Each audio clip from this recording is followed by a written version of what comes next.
আমার এক টুকরো মাংস দেন। দাঁড়াও বাবা।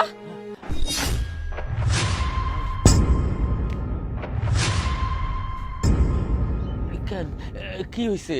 বাবা, আমি এই মাংস তোমাকে খাইতে দিব না। কেন দিবি না? এটা কেমন কথা কস?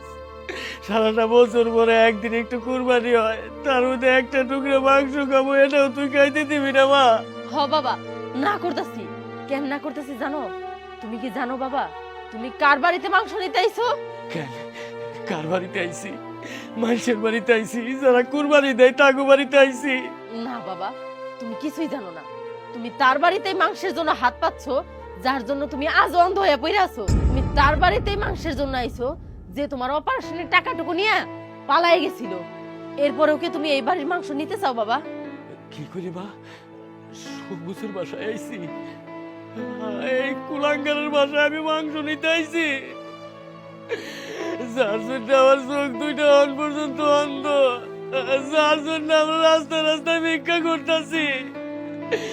এই বাড়িতে আমি কুরবানির মাংস নিতে আইছি। এই মাংস নেওয়ার আগে আমার কেন রাস্তায় মৃত্যু হইল না? বাবা তুমি চুপ থাকো, তুমি আমার আর কুলাঙ্গার টুলাঙ্গার কইও না। আমি ভুল করছিলাম, তোমার চোখ অপারেশনের টাকা চুরি করে আমি ঢাকা গেছিলাম, পড়ালেখা করতে গেছিলাম, কিন্তু সেই জায়গায় যাইয়া আমি বড়লোক মেয়েটারে বিয়ে করি, আর আমি আমার সংসারের কথা ভুলে যাই, আর আমি ভুলে যাই এই সংসারে হাল ধরার লিগা আমি একমাত্র অবলম্বন ছিলাম। বাবা তুমি আমার মাফ করে দাও বাবা, আমি অনেক বড় ভুল করছি, তুমি আমার মাফ করে দাও বাবা।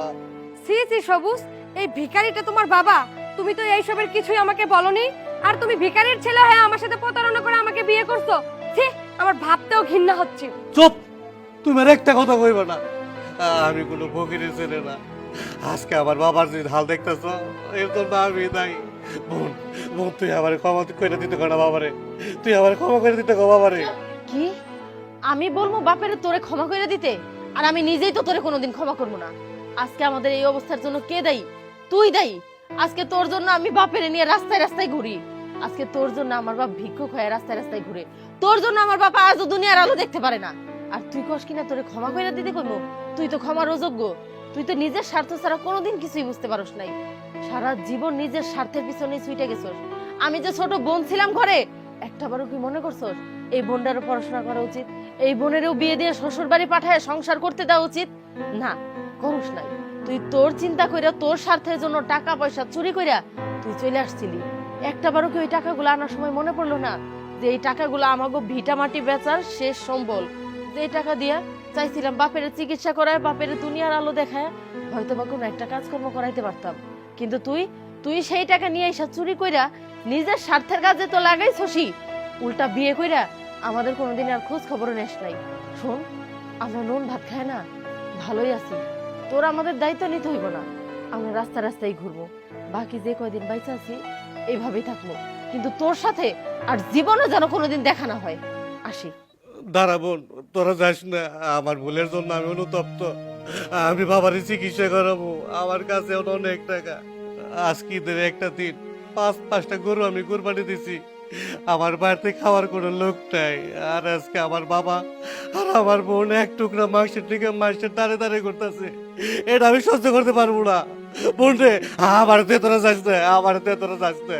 সবুজ, তুমি যদি এই ফকিরগুলোকে এই বাড়িতে রাখো তাহলে আমি থাকবো না, কারণ আমি সমাজের মধ্যে মুখ দেখাইতে পারবো না যে তুমি একজন ভিখারির ছেলে। একটা ভিখারি তোমার বোন।